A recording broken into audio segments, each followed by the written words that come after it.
지금 두 번째 내용은 대마도의 역사적 또는 정치적 역할과 위상 이런 내용이죠. 네. 제가 이제 준비를 특별히 안 했기 때문에 제가 평소에 생각하고 있는 말을 간단하게 설명하는 수밖에 없거든요. 대마도는 지리적으로 볼 때 조금 전에 우리 학생이 질문했지만 불과 한반도 남부에서는 50km밖에 안 되거든요. 그리고 일본 열도로도 사실은 50km 정도 가면 이끼섬이 있고 그리고 막바로 20km 가게 되면은 큐슈니까 흔히 말해서 한일 양지역의 중간에 있는 거죠. 그런데 우리랑도 가까운 것. 그러니까 중간지적 존재 역할을 할 수밖에 없고 그다음에 신숙주의 해동제국기에 보게 되면은 박쥐와 같은 존재란 말이 나오거든요. 그건 당연히 대마도에 가진 생존 전략이죠. 또 하나 중요한 것은 대마도는 지리적으로 볼 때 대한해협 자체가 홍족세 시절에는 바다에 연결이 돼 있었는 거예요. 빙하기 때는. 근데 간빙계 들어서면서 수면이 상승하고 대마도가 생기니까 대마도는 당연히 리아스식 해안인데 한국과 비교가 안 될 정도로 복잡한 리아스식 해안이에요. 또 한 가지는 산이 평지가 없고 그대로 높게 산이 올라가는 거죠. 그렇다면 뻔하잖아요. 거기서는 농작이 불가능한 거예요. 농사를 지을 수가 없어요. 그리고 해안선이 복잡하니까 그 복잡한 물길 때문에 그 동네 사람이 아니면 그 물길을 알 수가 없어요. 그 외부 세력이 들어올 수가 없는 거죠. 그럼 대마도 사람들의 생존 전략은 뻔하죠. 왜냐하면 일본국은 중앙정부는 멀리 있다. 그들로부터 지원을 받을 수도 없고 안 되는 거죠. 그러니까 그들의 생존 전략은 두 가지인데 하나는 조선에게서 도움을 받든가 아니면은 해적질을 한다든가 두 가지밖에 없어요. 그러니까 당연히 대마도에 있는 세력들은 일본 본국 정부와 무관하게 또는 일본 정부의 내락을 받아가면서 조선국과 교류를 맺게 되는 거죠. 이게 흔히 말하는 우호관계가 교린관계가 되는 거예요. 그래서 그들로부터 많은 걸 수입을 하게 되잖아요. 하사받기도 하고 그중에 가장 중요한 건 곡물이에요. 곡물. 근데 먹고 살아야 되니까. 근데 그게 안 되거나 이 사람들이 정치 야심을 가질 때는 해적이 되는데 일단 해적으로 나가게 되면은 바다의 특성이 그런 거예요. 그래서 그들이 어디든지 상륙할 수가 있고 어디든지 공격할 수가 있어요. 육군 병력은 길게 띠로 방어하지만 해양 세력들은 모아가지고 창처럼 찌르기 때문에 대부분 격파가 돼요.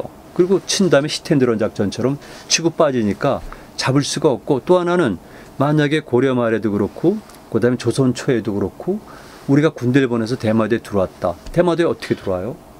그 복잡한 물길을 어떻게 잡을 수가 있어요? 길을 못 찾는 거죠. 그래서 일부 사람들이 파이로트라 해서 안내자를 동원하기도 하지만 대마도의 많은 부분에 우리 수군 병력이 동시에 상륙하기는 불가능하죠. 그리고 상륙했다 할지라도 이미 다 도망간 걸.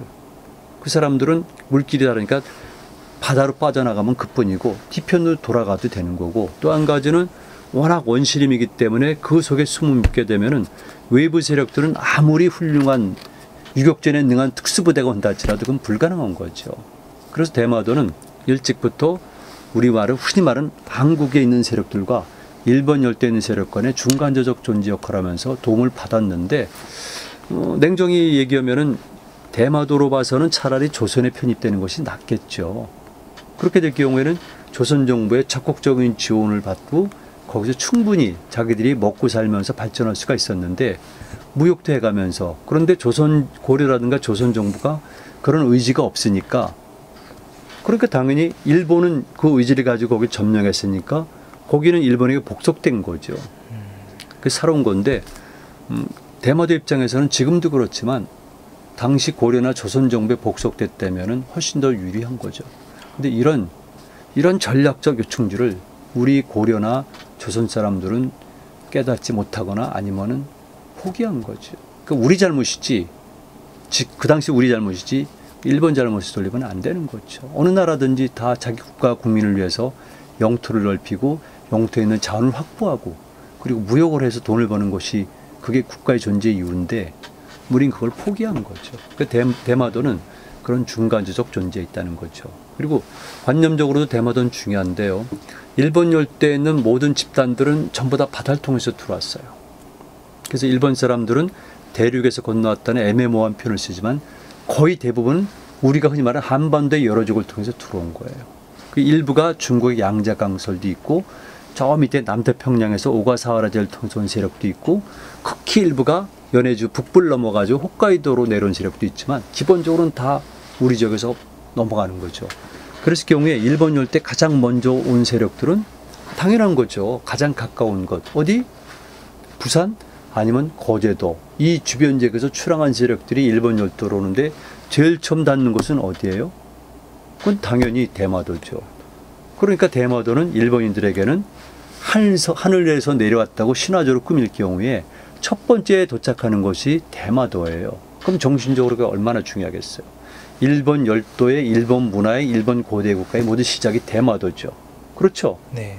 그러니까 일본 신화에서도 대마도가 중요한 거고 그 다음에 나중에 하게 되면 하늘에서 내려온 장소를 대마도가 아니라 다시 일본 본토로 끌어내린 거죠. 이를테면 미야자키 연내라든가 등등으로. 혹시 그런 정황이 나타나 있는 그런 흔적들이 있나요? 대마도가 원래 신화적인 중심이었는데. 아, 그럼요. 그 대마도는 그래서 대마도에는 여러 가지 신화가 있잖아요. 그다음에 대마도에 가게 되면 고고학적인 유물들이 있죠. 네. 제가 조금 전에 말씀드렸지만 이미 7,000년 정도 전부터 대마도 지역과 한반도 남부 지역이 교류했단 말이에요. 그래서 그런 유적들도 있고 그다음에 야요이 시대 때 가게 되면 한반도 남부에서 벼농사 기술을 가진 사람들이 그러니까 금속 무기를 가지고 배를 타고 건너오거든요. 그리고 당연히 대마도에 가게 되면은 당시 야요이 초기 시대 때 유물들이 많이 있는 거죠. 그 초기 유물들은 한반도의 남부에서 발견되는 톡이라든가 아니면 금속기라든가 이런 것들이 대마도에 너무너무 많이 발견되고 있고 지금도 계속 발굴이 되는 거예요. 그러니까 신화로도 나타나고 그런 걸로 나타나고 민속으로도 나타나고 그러니까 당연히 거길 통해서 일본 열도로 가는 거죠. 그 증거들은 너무나 많은 거죠. 그리고 이제 일부 분들이 그런 주장을 했지만 당연히 건너오게 되면은 처음에는 가야계 세력들이 들어오니까 대마도에도 가야계인들이 먼저 도착한 지역과 가에 연관된 지명과 이런 것들이 남아있다고 보는 거예요. 그 다음에 일부 사람들은 신라는 적지만 그래도 온 거예요. 신라는 항법상은 나쁘지만 그래도 가까우니까 오고 전라남도에 있는 세력들이 마한 그 뒤를 이어가지고 백제 세력들도 오는 거죠. 그래서 북한의 김석형 씨 같은 경우나 그 뒤는 조희승 씨 같은 경우는 고구려도 영향이 있다고 그러거든요. 그래서 이걸 주장하는 사람도 있는데 그분들의 주장은 뭐냐면 대마도 내에서도 고구려계, 백제계, 신라계, 가야계가 각각 조그만 나라들을 이루고 살았다는 주장이 있는 건데 그거는 우리가 국이란 말을 쓸 수는 없어요. 왜냐하면 500여호니까 2,500명 정도가 살은 거거든요. AD 3세기 전 중반기에. 그래서 그렇게 볼 수는 없는데 일단은 거기에 그와 꼭꼭 다른 식의 지명과 이런 흔적들이 있는 거죠. 그래서 일본 열도로 일단 건너간 다음에는 여기는 이제 하나가 돼버리는 거죠. 그래서 대마도에는 신화라든가 설화라든가 고고학적인 유물이라든가 일부에 나타난 지명이라든가 이런 걸 볼 때 역시 일본 열도로 건너간 첫 번째고 우리가 흔히 말하는 야요이 시대도 그렇지만 그 이후에 가야라든가 신라라든가 이런 국가 세력들이 진출했다고 확인할 수가 있습니다. 교수님, 그 대마도에 이어서 이제 일본 열도로 개척이 진행되는 모양새잖아요. 네. 근데 개척이 어느 정도 진행된 이후에도 그 대마도가 실제로 일본으로 가는데 항로로서 중간 기착지 역할을 계속 했었나요? 당연하죠. 왜냐하면은 특히 가야계 세력들은 바로 거길 통해서 갔고요. 우리가 역사에서 말할 때 금강가야가 중요하다 그러잖아요. 예. 금강가야가 중요한 이유는 출발하기 가장 좋은 항구고 대마도에서 올 때 가장 도착하기 좋은 항구라서 그런 거예요. 그러니까 가야계 세력들이 있는데 그 이후에 신라가 여기를 장악하잖아요. 특히 512년에 우상국을 복속시키잖아요. 이사부가, 김이사부가. 그리고 그 사람이 그 다음 작업이 뭐냐면은 바로 이 가야포구를 장악한 거예요. 그건 뭐를 의미하냐면 신라인들이 가야포구를 통해 가지고 대마도를 거쳐서 일본 열도로 쉽게 가는 항로를 확보했다는 뜻이에요. 그러니까 당연히 대마도를 이용했고 그다음에 제가 일본 열도 갈 때 뗏목 타고 갈 때 대마도를 경유했거든요. 거제도에서 출항을 했어요. 거제도는 뭐냐면은 동쪽에 있는 가야와 또 다른 가야가 있잖아요.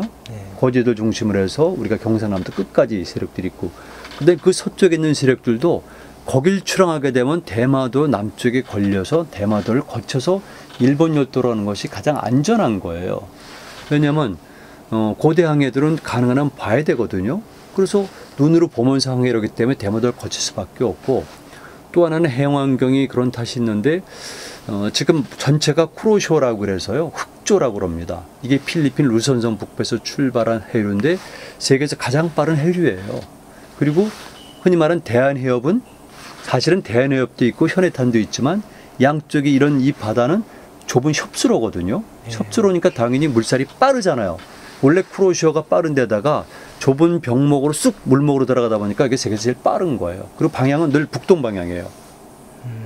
북동 방향에 흘러가는 거고, 그 다음에 계절풍이 불 때, 남서 계절풍이 불 때는 바람까지도 북동 방향으로 가요.